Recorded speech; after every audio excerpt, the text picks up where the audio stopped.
श्री नृसिंहदेव भगवान हरे की कृष्ण। जय। जय प्रहलाद महाराज की जय। जय जगद्गुरु श्रील प्रभुपाद की जय। जय निताई गौर प्रेमानंदे हरि हरि बोल।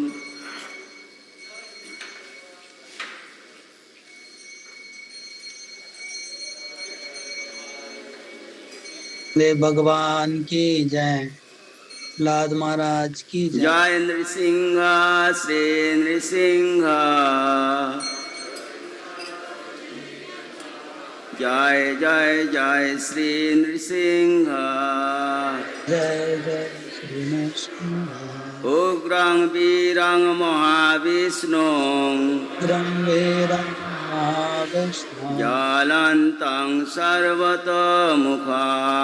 लङ्कं सर्वतो नृसिंहं भीषणं भद्रं मृत्युर्मृत्युर्नमाम्यहम्। श्री नृसिंह जय नृसिंह। नृसिंह जय नृसिंह। जय जय नृसिंह। जय प्रह्लादेश जय पद्म मुख पद्म भृङ्गम् तव कर कमलवरेणकम् अद्भुत सिंहम् दलिताैरण्यकशिपो तनुभृङ्गम् केशवधृता नरहरिरूपा।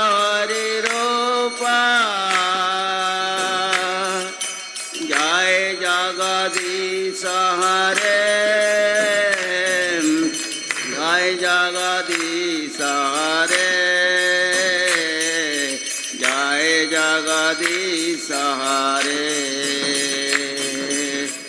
वकर कमल वरेणका अद्भुत श्रृंगार दलिता कथितो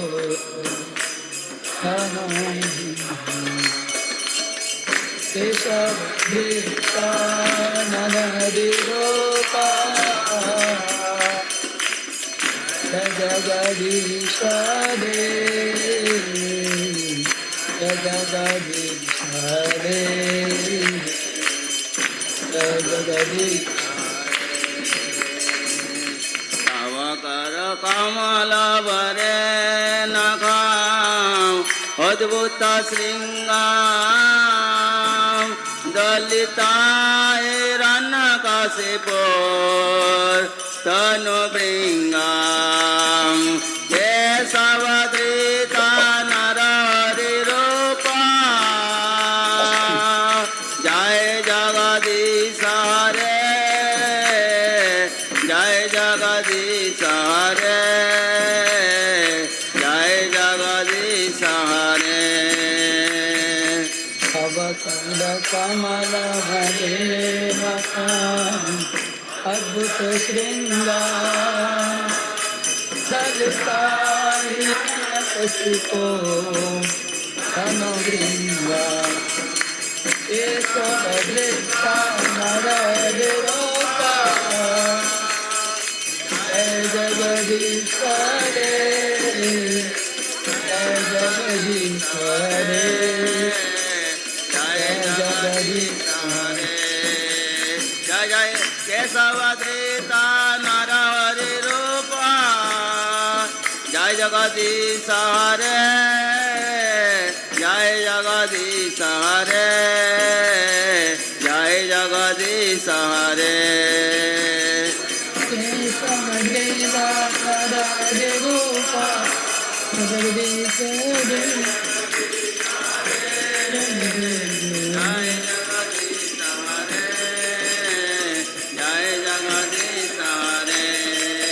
जय नृसिंहदेव जय नृसिंहदेव। नृसिंहदेव जय नृसिंहदेव। नृसिंहदेव जय नृसिंहदेव। जय प्रह्लाद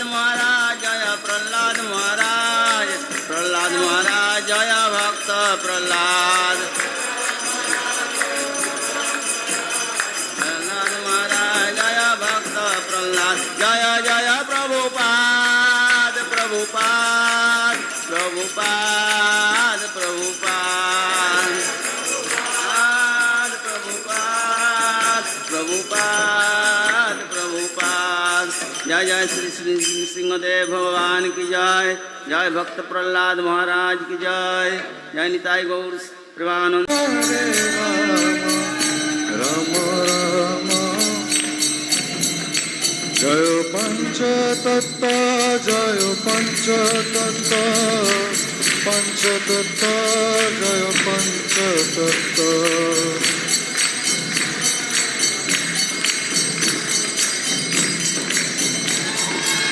जय श्री श्री पंचतत्व भगवान की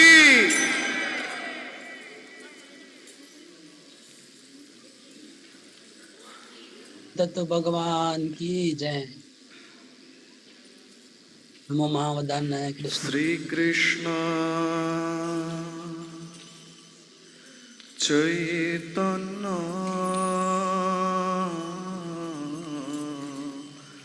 प्रभु दया करो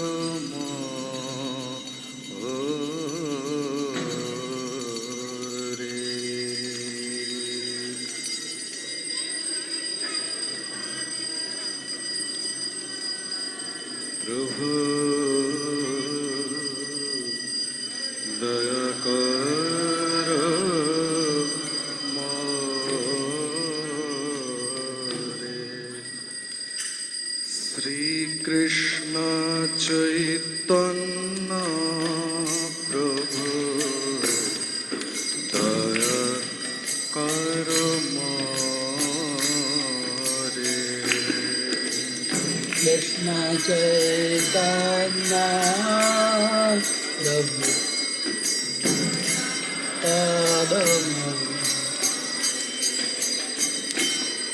तुम बिना के दयालु जगत संसारे तुम बिना के दयालो जगत पतित पावन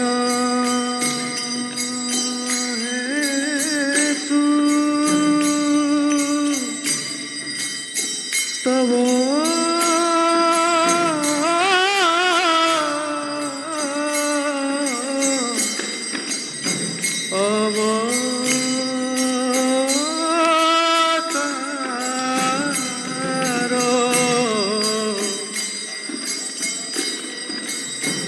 हेतु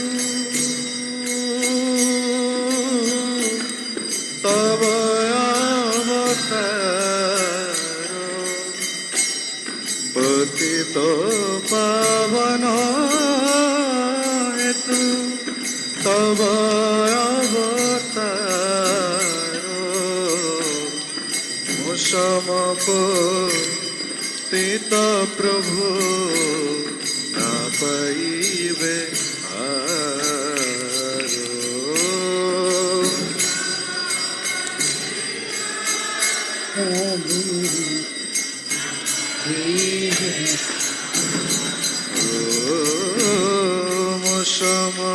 समपतिता प्रभु ना पाइबे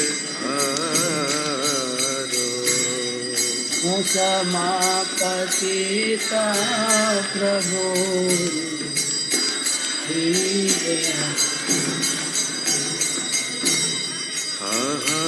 प्रभु नित्यानंद प्रेमानंद सुखे कृपा बलकान करो आमी बर दुखी। प्रभु नित्यानंद प्रेम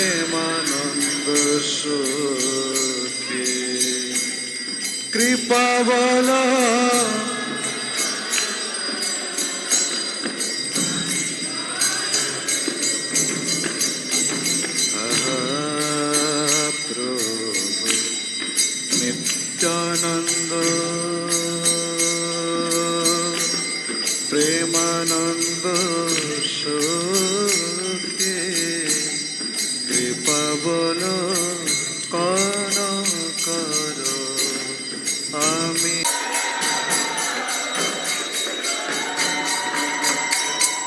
যশোদানন্দন ভজ জনরঞ্জন যশোদানন্দন ভজ জনরঞ্জন यमुना तेरा वनचारी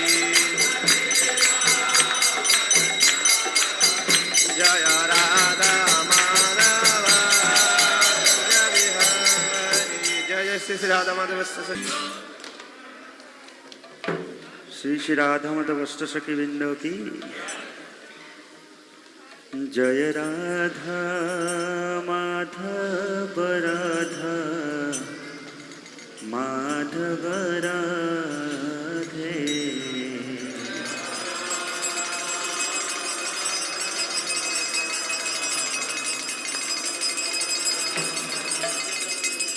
जय राधा माधव राधा माधव राधे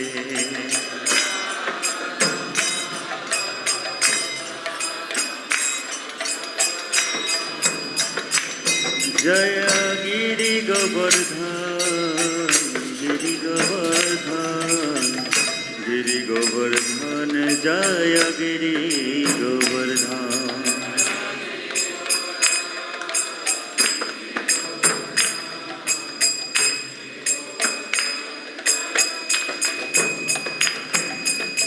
जय प्रभुपाद जय प्रभुपाद प्रभुपाद जय प्रभुपाद जय श्रील प्रभुपाद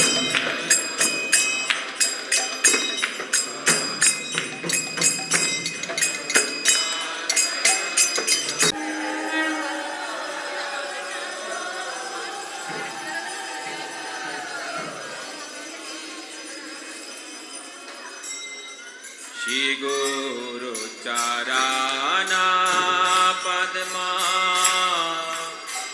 केवल भक्ति साधमा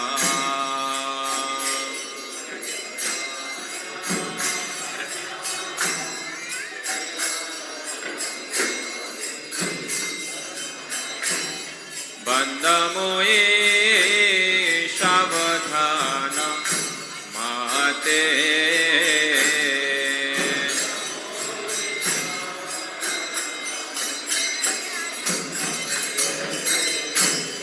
যাহার প্রসাদে ভাই এ ভবতরিয়া যায়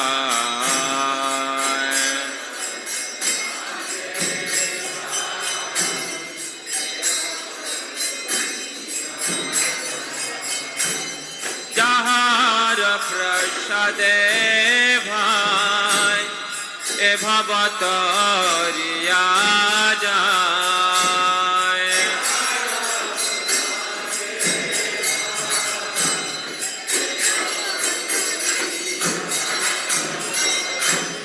कृष्ण प्राप्ति हाय जहाँ हरे कृष्णा। हम लोग ने दर्शनार्थी और प्रभुपाद गुरु का जगह झलक दर्शन किया। आइए अभी हम लोग भागवतम शुरू करते हैं। ओम अज्ञान तिमिरान्धस्य ज्ञानांजन शलाकया चक्षुरुन्मीलितं येन तस्मै श्री गुरवे नमः। नमो ओम विष्णु पदाय कृष्ण पृष्ठाय भूतले श्रीमते भक्ति वेदांत स्वामी निति नामिने नमस्ते सारस्वती देवी गौरवाणी प्रचारणे निर्विशेष शून्यवादी पाश्चात्य देश धारणे। जय श्री कृष्ण चैतन्य प्रभु नित्यानंद श्री अद्वैत गदाधर श्रीवासादि गौर भक्त वृंद। हरे कृष्ण कृष्ण कृष्ण हरे हरे हरे राम राम राम हरे हरे। हम लोग श्रीमद् भागवतम का 10वां स्कंद अध्याय 23 श्लोक नंबर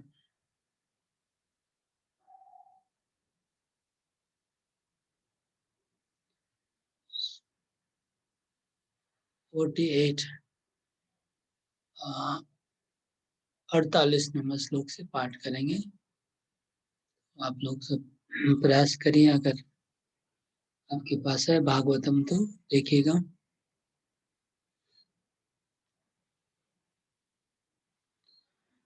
ओम नमो भगवते वासुदेवाय। ओम नमो भगवते वासुदेवाय। ओम नमो भगवते वासुदेवाय।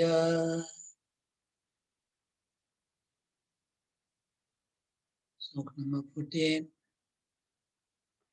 देश काल पृथक द्रव्यम मंत्र तंत्र त्विजोग्नय देवता यजमानश्च क्रतु धर्मश्च यन्मया सैव भगवान् साक्षात् विष्णोर्योगेश्वरेश्वर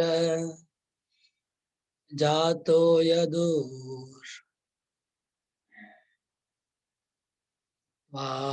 जातो यदुस्वित्या शृण्मा यपि मूढा न वेद्महे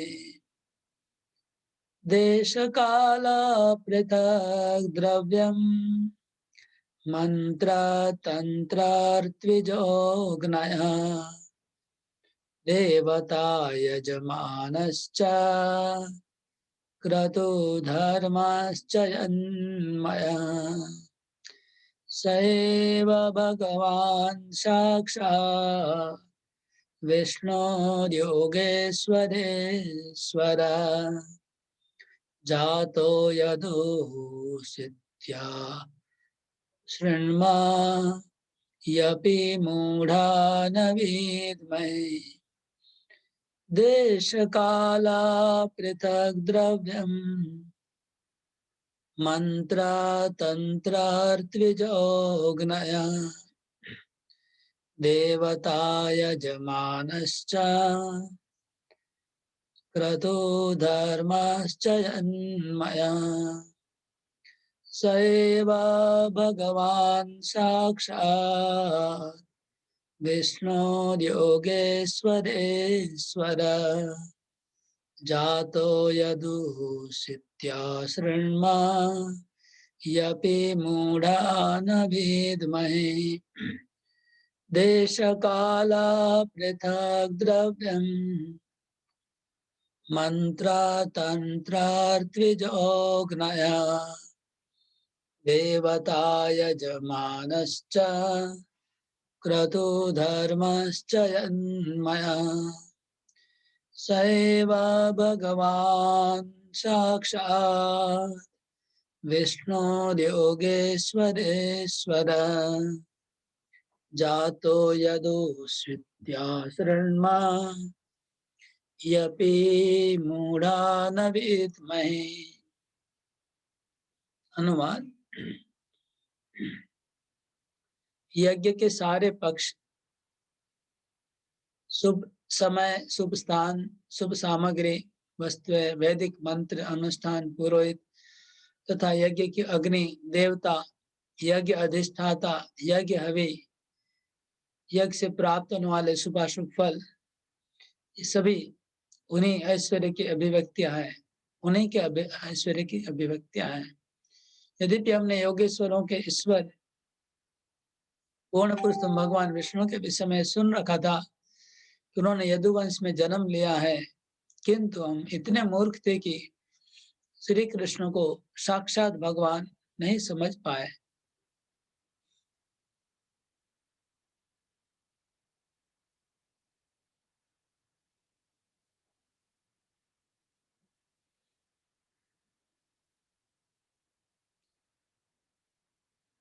ब्राह्मण लोग अपने दुर्भाग्य का विवेचना कर रहे हैं। ब्राह्मण लोग अफसोस कर रहे हैं। क्या अफसोस? कि हम लोग यज्ञ कर रहे थे,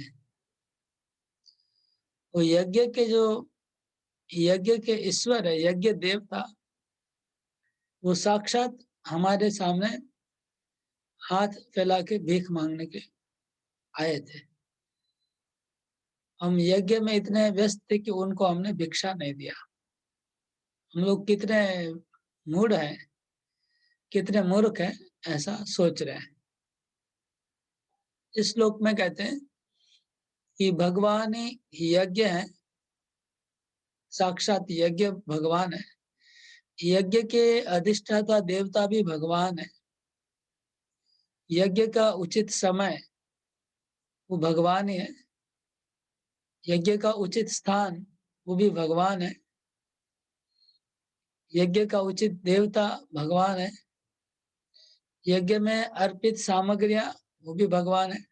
तो कृष्ण ही यज्ञ है, कृष्ण यज्ञ के देवता है, कृष्ण ही यज्ञ का समय है, कृष्ण ही यज्ञ का स्थान है, कृष्ण ही यज्ञ की अर्पित सामग्री है, कृष्ण ही ग्रहण करने वाला है, कृष्ण यज्ञ को फल देने वाला है। सब कुछ यज्ञ कृष्ण, मंत्र भी यज्ञ में उच्चारण करने वाले कृष्ण है, तंत्र भी कृष्ण है, मंत्र को उच्चारण करने वाले ब्राह्मण वो भी कृष्ण है, जहां से मंत्र प्रकट हुए वेद वो भी कृष्ण है। सब कुछ कृष्ण है और उसी में हम लोग मजे हुए थे। और जो साक्षात कृष्ण जीव बने हैं सब, वो सामने खड़े, उनको हमने अवज्ञा कर दी, उनका अपमान कर दिया।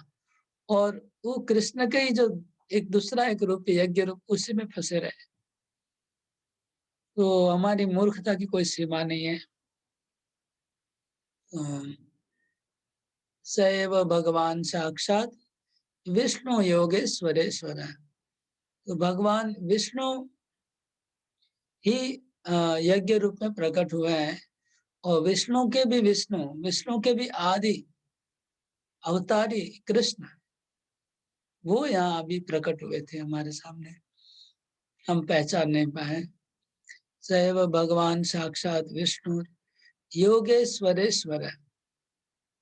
योगेश्वर मतलब जीव गोस्वामी कहते हैं कि योगेश्वर मतलब जो योगियों में टॉप मोस्ट योगी होता है वो।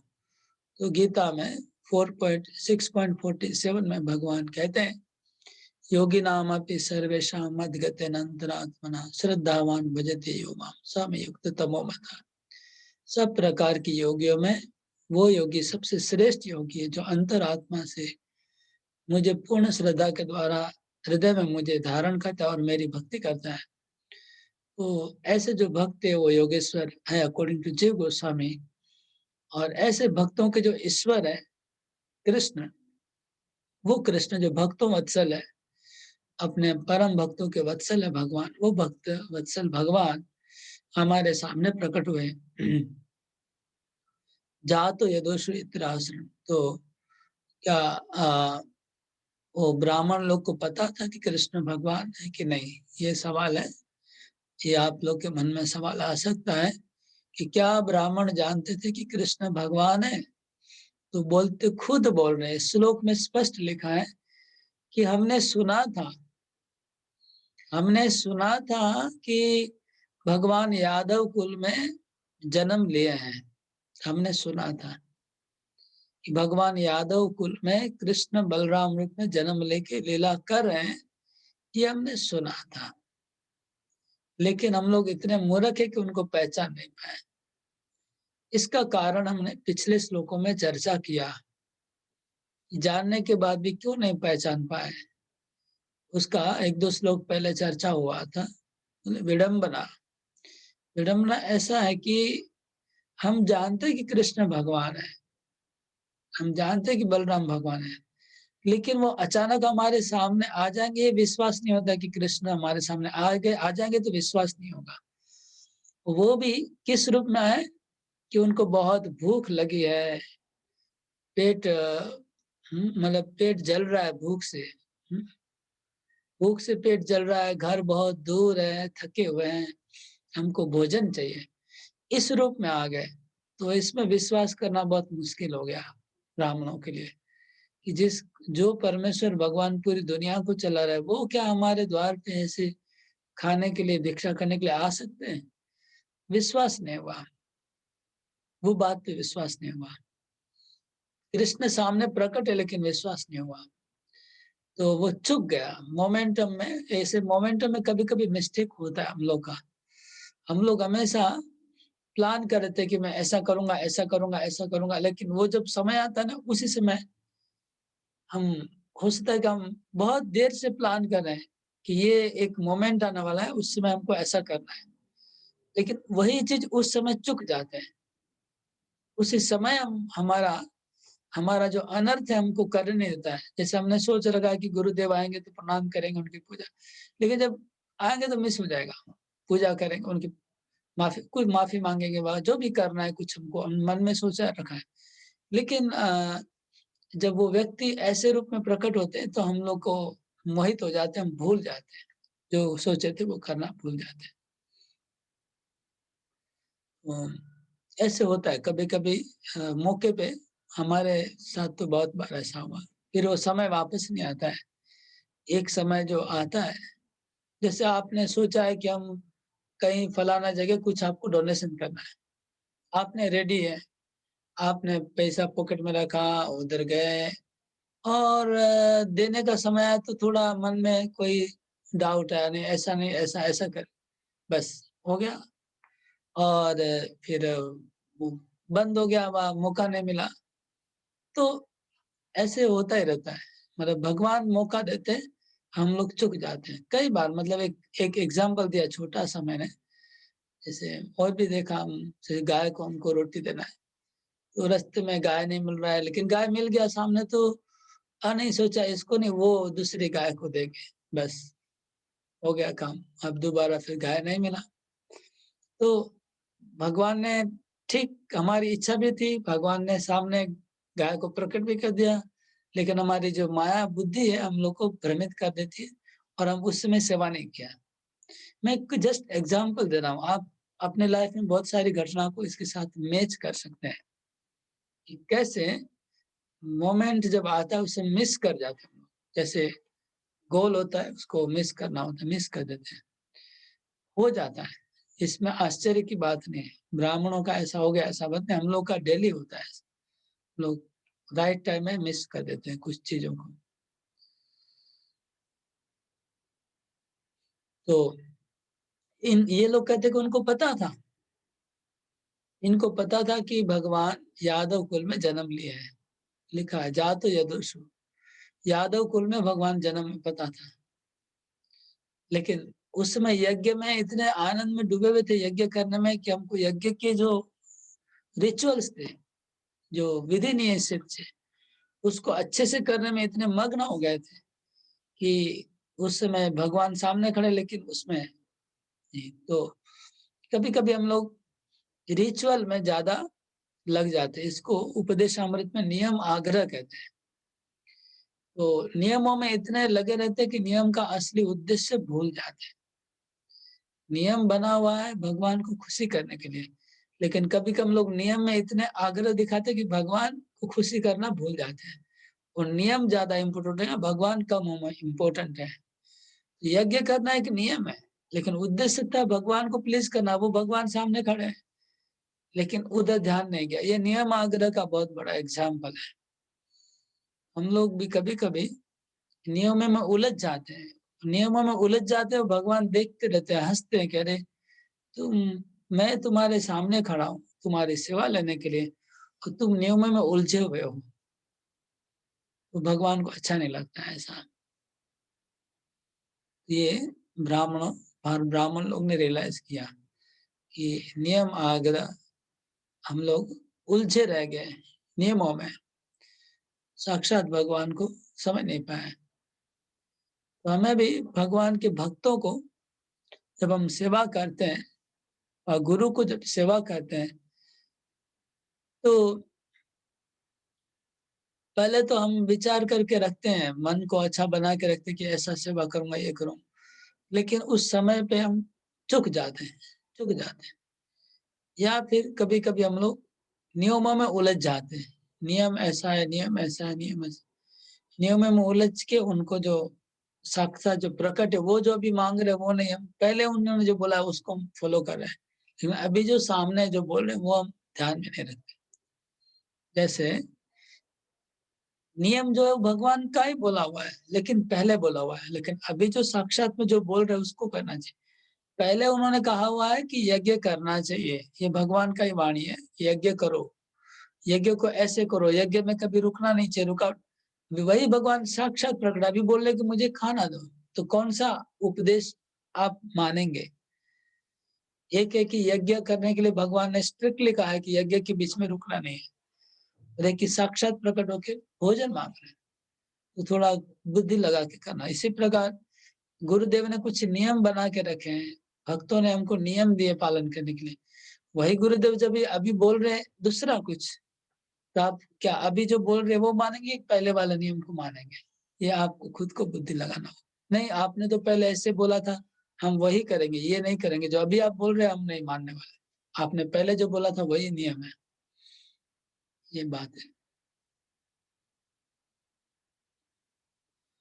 ओके, अगला श्लोक।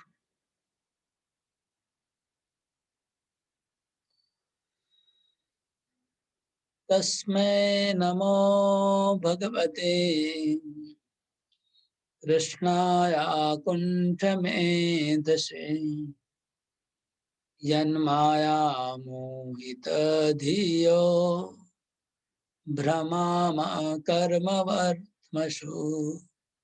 तस्मै नमो भगवते कृष्णाय कुण्ठमेधसे यन्माया मोहितधियो भ्रमामा कर्मवर्त्मसु। तस्मै नमो भगवते कृष्णाय कुण्ठमेधसे यन्माया मोहितधियो भ्रमामा कर्मवर्त्मसु। हम उन भगवान को, श्री कृष्ण को नमस्कार करते हैं जिनकी बुद्धि कभी भी मोहग्रस्त नहीं होती, और हम हैं कि माया शक्ति द्वारा मोहित होकर सकाम कर्मों के मार्ग पर भटक रहे हैं। अब ब्राह्मण लोग उनको दूर से नमस्कार करें, यज्ञशाला से नमस्कार करें, अपने घर से नमस्कार करें, कि वो जो भगवान यादव कुल में प्रकट हुए, जो सब कारणों के कारण है, सब यज्ञ के पुरुष हैं, विष्णु के भी अवतारी हैं, वो भगवान को तस्मै नमो भगवते, उनको हम नमस्कार करते हैं, वो भगवान को हम नमस्कार करते हैं। तस्मै नमो भगवते, षडैश्वर्य पूर्ण भगवान, भगवते मतलब 6 ऐश्वर्य वाले भगवान, षडैश्वर्य पूर्ण भगवान को हम नमस्कार करते हैं। कौन से भगवान के तो बहुत रूप है, तो कृष्ण है, कृष्ण को, भगवान कृष्ण को नमस्कार करते हैं। कैसे? वो अकुंठ मेध से, जिनकी बुद्धि, जिनकी मेधा, कभी बुद्धि कहीं रुकती नहीं है। अकुंठ मतलब रुकना नहीं, किसी प्रकार से मोहित नहीं होना, सीमित नहीं होना, और मेधा मतलब इंटेलिजेंट, जिनकी बुद्धि कभी रुकती नहीं है, जिनकी मेधा बुद्धि कहीं पर ब्लॉक नहीं होती है। जैसे हम लोग का ब्रेन में ब्लॉकेज हो जाता है, हार्ट में ब्लॉकेज होता है, ब्लॉकेज होने से फिर ब्रेन काम नहीं करता है, हार्ट काम। तो भगवान कहीं, उनकी बुद्धि कहीं रुकती नहीं है, कहीं ब्लॉकेज नहीं होता है, कि बुद्धि पूरी त्रिकाल में, पास्ट प्रेजेंट फ्यूचर सब जगह उनकी बुद्धि जाती है भगवान की, और सब जगह में जाती है, सब समय में जाती है। अकुंठ मेधा है, सब जगह उनकी बुद्धि चली जाती है, आर पार सब देख पाते, आर पार सब समझ जाते। यन माया मोहित धियो भ्रमा कर्मवत, उनकी माया ने हम लोग को मोहित किया है।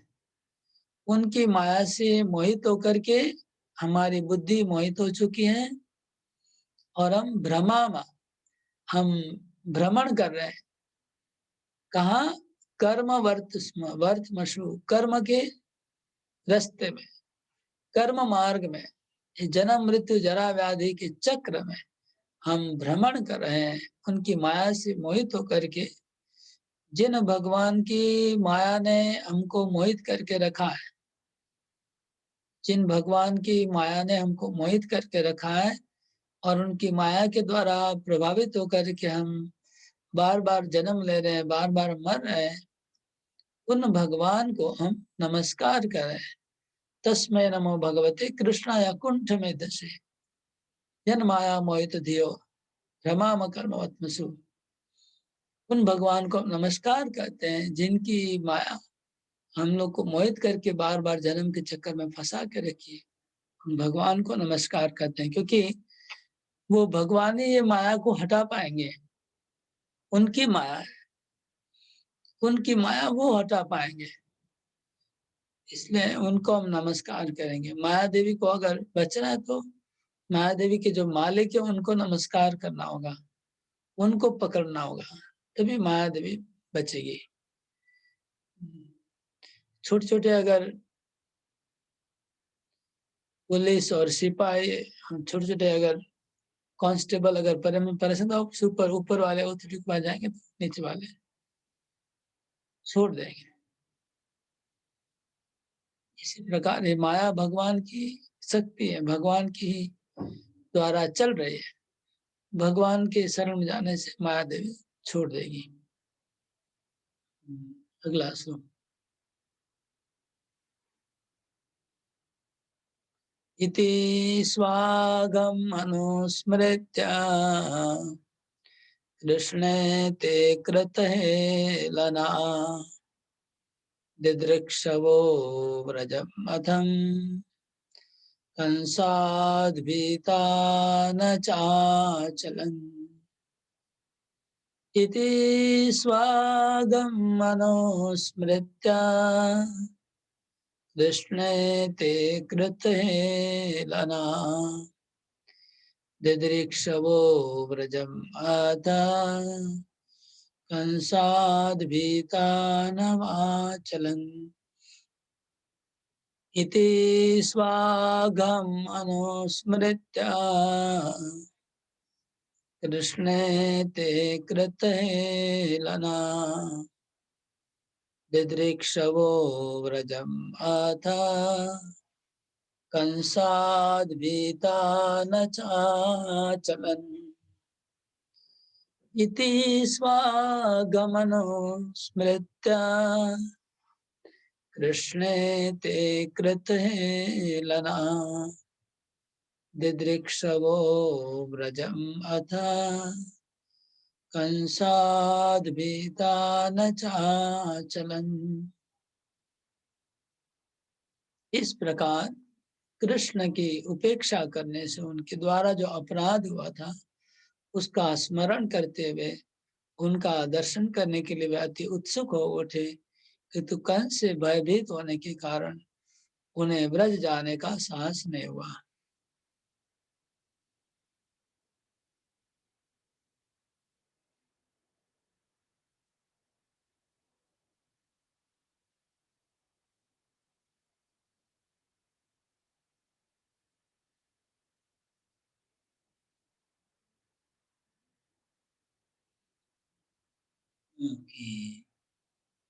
इति स्वागम अनुस्मृत्य कृष्णे ते कृतहेलना दिदृक्षवो व्रजम् अथ कंसाद्भीता न चाचलन्।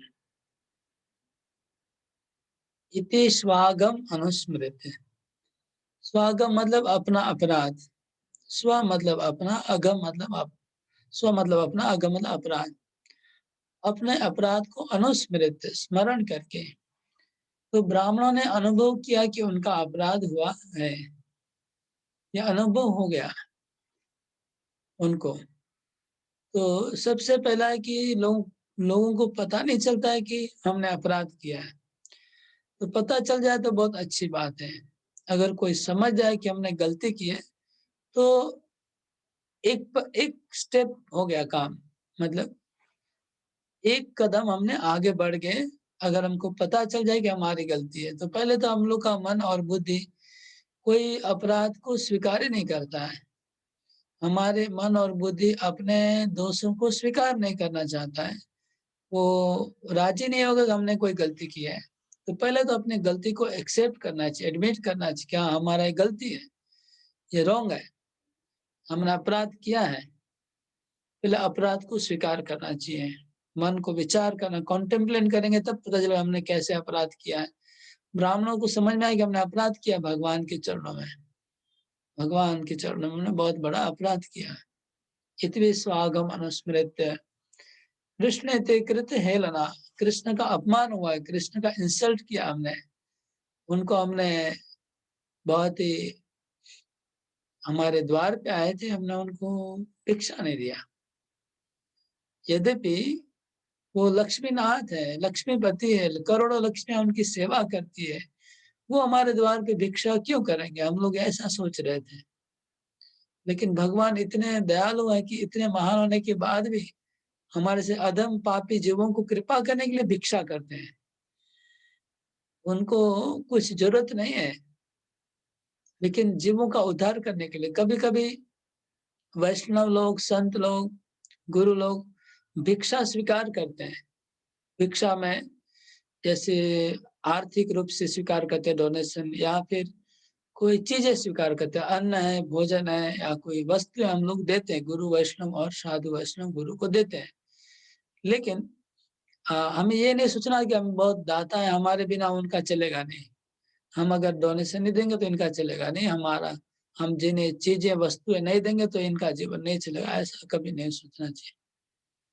ये तो भगवान देने वाले, सबको भगवान सप्लाई करते हैं। योगक्षेम वहां में हम कौन होते हैं, हम नहीं देंगे तो भी उनके पास अभाव नहीं है, तो एक नंबर, और अभाव है तो भी भगवान उनको डायरेक्ट दे रहे हैं।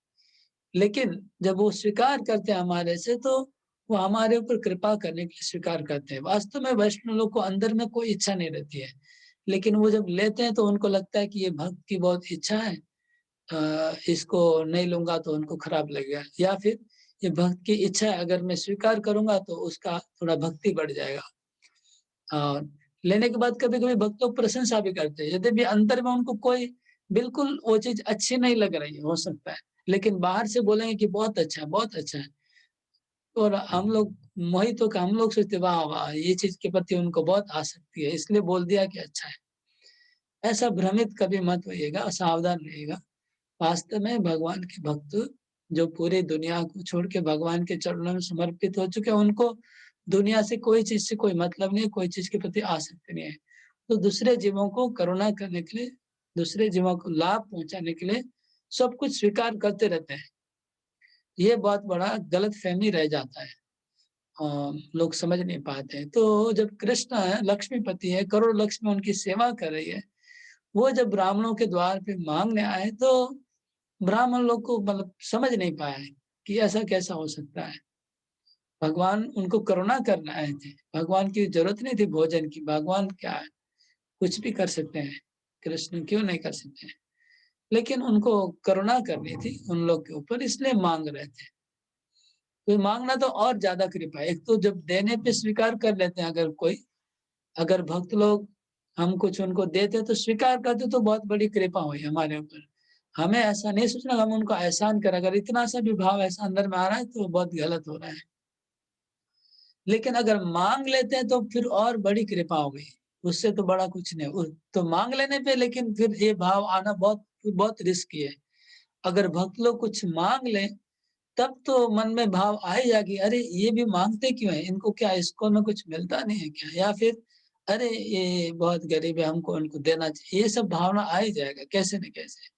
तो भक्तों को गरीब सोचना बहुत डेंजर है। गरीब ने पूरी दुनिया को लात मार के ठुकरा के आए हैं वो लोग, गरीब नहीं है। तो ऐसा सोचना बहुत बड़ा खतरा है। जब मांग लेते तो और ज्यादा भ्रमित हो जाना का चांस ज्यादा है। इसका मतलब इसको नहीं देते होंगे, इसका मतलब गरीब है, इसका मतलब हमारे ऊपर डिपेंड करते हैं, सब भावनाएं आ जाती है। ये बहुत रिस्की खतरा है, सावधान रहिएगा। तो वो जब मांग रहे मतलब भगवान के भक्त ज्यादा कृपा हमको कर रहे हैं, ये समझना होगा। अब डिपेंड करेगा वो भक्त कैसा है ऑब्वियसली, लेकिन ये सिद्धांत है, अगर शुद्ध भक्त है वो मांग रहा है मतलब हमारे को करुणा कर रहा है ज्यादा। ज्यादा करुणा, जब फ्री में करुणा मिलती है तो लोग गलत फहमी हो जाती है, गलत, फ्री में जो कुछ मिलता है तो हम उसका वैल्यू कम हो जाता है, ये बात। तो कृष्ण उनको खुद मतलब चला के गए, खुद अपने से चला के जाके मांगने लगे, इसलिए वो लोग भ्रमित हो गए। अगर कृष्ण ऐसे चला के नहीं मांगते, वो लोग भोग लगाने आते फिर भगवान लेते तो फिर कुछ प्रॉब्लम नहीं था। चला के कृपा करने गए, वो लोग गलत समझ लिए। तो ये चीज को सावधान रहना चाहिए। तो ब्राह्मणों को स्व अगम अनुस्मृत्य, ब्राह्मणों ने अपने अपराध का स्मरण किया कि उन्होंने कृष्ण को अपमान किया है, तब उनको उनके मन में इच्छा हुई कि अब वो भगवान आ, हम लोग उनके पास चलिए, तुरंत जाते हैं सब लोग, जाके उनको मिलना चाहिए, मिल के अपना अपराध को क्षमा करवा लेना चाहिए, कि माफी मांगनी चाहिए, उनका कृपा स्वीकार करना चाहिए। लेकिन वो लोग गए नहीं, क्यों? कंसाद भीता नचाचलम, कंस के डर से एक पांव भी आगे नहीं बढ़े उन्होंने। मतलब ऐसा नहीं कि आधे रास्ते से जाके वापस आ गए, घर के बाहर जाके वापस आ गए, एक पांव भी नहीं भरे आगे कंस के डर से। तो इसी प्रकार कभी कभी कंस का डर क्यों, यही परीक्षा है। कंस के डर से वो लोग कृष्ण के पास नहीं जा रहे। देखिए उनको पता है कृष्ण भगवान है, देखिए खुद बोलने की कृष्ण भगवान है, इसके बाद भी डर कंस का है। भगवान कृष्ण जानते हैं, लेकिन भगवान का महत्व उनके लिए ज्यादा नहीं है, कंस का महत्व ज्यादा है। क्यों? कंस पावर में है, कंस पावर में है तो पावर का भय ज्यादा है, भगवान का भय ज्यादा नहीं है। समझ लीजिए, पावर है, ऑपुलेंस है, कंस के पास पैसा है, तो लोग पैसे को और पावर को ज्यादा महत्व देते हैं। कि कृष्ण तो जंगल में गांव ग्वाले हैं, गाय चरा रहे हैं, भगवान हो गए तो क्या हुआ, वो गाय चराने वाला क्या हमको कर सकता है हेल्प। तो इसलिए जन साधारण पावर को और पैसे को महत्व ज्यादा देने वाले लोग, जो भगवान के शुद्ध भक्त हैं और गुरु हैं, जिनके पास ऐसा नहीं है, उनको अगर हृदय में इच्छा होगी तो भी उनके पास नहीं जा पाएंगे। क्यों? कि समाज का डर है। जो समाज वाले लोग हैं, जो लोग पावर और पैसे में लग रहे हैं, उनको नाराज करके कैसे जा सकते हैं? तो शर्म उनको आएगी जाने में। ऐसे सिंपल भक्तों के पास शर्म आएगी, डर लगेगा, लज्जा भय घृणा, तीन थक लेना है। बंगाली में कहते लज्जा आएगी, डर लगेगा और घृणा होगी ऐसे भक्तों के पास जाने में। तो ये शिक्षा है इस ब्राह्मणों के आचरण से। उनकी पत्नियां देखिए सब छोड़ के चले गए, उन्होंने सब समाज तोड़ दिया, पतियों को छोड़ा, पिता को छोड़ा, भाई को छोड़ा, सब छोड़ के भगवान के पास पहुंच गई, कोई रोक नहीं पाया। और ब्राह्मण लोग एक पांव भी आगे नहीं बढ़े, मतलब भगवान के पास जाने की बात दूर है, भगवान को एक एसएमएस करने की भी हिम्मत नहीं है, इंटरेक्शन करने का भी उनको सोच नहीं पा रहे। कृष्ण के लिए एक पांव भी आगे नहीं बढ़े। मतलब अगर हम लोग माया में पड़ जाएंगे, और अगर हमारे कोई शुद्ध भक्त है और उन शुद्ध भक्त से हम लोग मिलेंगे नहीं, क्योंकि उनका हम लोग को अभी श्रद्धा नहीं आएगी। हम लोग को थोड़ा ये चाहिए, थोड़ा सा अच्छा लगना चाहिए सब कुछ भौतिक दृष्टि से, तब हम शरणागत हो जाएंगे। लेकिन अगर कोई शुद्ध भक्त है और वो ऐसे ही भक्ति कर रहा है, कुछ उनका पावर नहीं है, तो कोई उनके पास कोई ज्यादा फॉलोवर नहीं है, उनको ज्यादा कोई महत्व, उनके पास हम जाएंगे नहीं। क्योंकि समाज के डर से भी नहीं जाएंगे, लज्जा भी आएगी और उनसे मिलेंगे नहीं। और अगर उसमें अगर कोई ऑब्स्टिकल हो, कोई बाधा हो, उससे हमारा चला जाएगा, कुछ लॉस हो जाएगा, तब तो ऐसे ही जैसे ब्राह्मणों का हुआ वैसे ही होगा। अगर डर लग रहा है कोई हमको कोई देख लेगा, हमारा प्रॉब्लम हो जाएगा, तो फिर वो नहीं जाएंगे, वो सेकेंडरी है। मटेरियल लाइफ प्राइमरी है, मटेरियल प्रोटेक्शन प्राइमरी है, स्पिरिचुअल लाइफ सेकेंडरी है, ये हो गया। लेकिन ब्राह्मण पत्नियों के लिए स्पिरिचुअल लाइफ प्राइमरी था, मटेरियल लाइफ सेकेंडरी था, इसलिए सब कुछ छोड़ के चले गए। लेकिन ब्राह्मणों के लिए मटेरियल लाइफ प्राइमरी है, मटेरियल लाइफ को लिए कंस का हेल्प जरूरत था, कंस का प्रोटेक्शन की जरूरत है, इसलिए कंस के डर से कृष्ण के पास नहीं जा रहे हैं। देख लीजिए, एकदम भागवतम, हमारे सब शिक्षाएं भागवतम में है, हमारे सब प्रश्नों का आंसर है। और ब्राह्मण पत्नियों का चरम भक्ति का भी प्रदर्शन, उसमें भी कहीं पर क्या कमी थी बता दिया। और इधर ब्राह्मण का चरित्र हमारे लेवल के ब्राह्मण लोग हैं, जो हमारे से मैच कर जाता है उनका भक्ति, तो वहां भी हमें कुछ शिक्षा मिल रही है। यह है इस लीला से हमें शिक्षा मिल रही है कि कैसे जब कोई मांगता है हमारे पास, अगर कोई शुद्ध भक्त याचना करके जब कृपा करने आते हैं, तो हम उसको अवहेलना कर देंगे। और जब हम लोग भीख मांगेंगे कृपा के लिए, तब हमको कृपा की महिमा समझ में आएगी। लेकिन चैतन्य महाप्रभु क्या है, नमो महावदान्य है, वो महाप्रभु इतने कृपालु है कि जैसे नित्यानंद प्रभु हाथ जोड़ जोड़ के जा रहे हैं सबके घर, उनको देना है, देने का लिए भी मतलब भिक्षा मांग रहे हैं, देने के लिए भिक्षा मांग रहे हैं। लेने के लिए तो लोग भिक्षा मांगते हैं, तो कृष्ण प्रेम देना चाह रहे हैं, उसके लिए हाथ जोड़ के भीख मांग रहे हैं सबसे कि तुम कृपा करके हरिनाम करो और कृष्ण प्रेम ले लो। ये इतना फ्री में इतना महंगा चीज दे रहे हैं और उसके बाद भी भीख मांग रहे हैं, तो ये फिर लोगों को, ये महाप्रभु का लीला है, प्रभुपाद जी का ये मोमेंट है, जिसमें हम लोग जो प्रचारक होते हैं वो लोगों के पीछे हाथ जोड़ के जाते हैं, उनका ही भलाई करने, और लोग गलत समझते कि उनको लगता है कि ये लोग का कुछ स्वार्थ है, ये शुद्ध भक्त नहीं है। क्योंकि जो चीटर लोग होते हैं, धोखेबाज भी ऐसा ही करते हैं, तो इसलिए थोड़ा डिफिकल्टी हो जाती है पहचानने में। तो ये डिफिकल्टी हुई ब्राह्मणों को समझने में। तो अगर अनर्थ हृदय में रहेगा तो पहचान नहीं पाएंगे। भौतिकतावाद अगर हृदय में होगा तो हम पहचान नहीं पाएंगे असली कृपा को। ये शिक्षा है। हरे कृष्ण कृष्ण कृष्ण हरे हरे, हरे राम राम राम हरे। अध्याय समाप्त हुआ, अगला अध्याय आरंभ होगा कल से। कोई प्रश्न होगा तो आप लोग कृपया कर सकते हैं, कमेंट सेक्शन में लिख दीजिए, मैं आंसर दे दूंगा, कल आंसर दे दूंगा। हरे बोल। हरे कृष्णा। जय श्रीमद् भागवतम की जय, श्रील प्रभुपाद की जय, श्री श्री राधा माधव सखी वृंद की, पंचत भगवान की जय, नृसिंहदेव प्रहलाद महाराज की जय, प्रभुपाद की जय। आज शुरू में हमने पूरा दर्शनार्थी सबका भगवान का दिखाया और प्रभुपाद की गुरु पूजा। अगर आप लोग देखना चाहते रेगुलर, थोड़ा टाइम से अटेंड करेंगे। 7:18 पे डॉट हम शुरू करते हैं, भगवान का सब दर्शन करके फिर क्लास चालू होता है। हरे कृष्णा। बहुत बहुत धन्यवाद।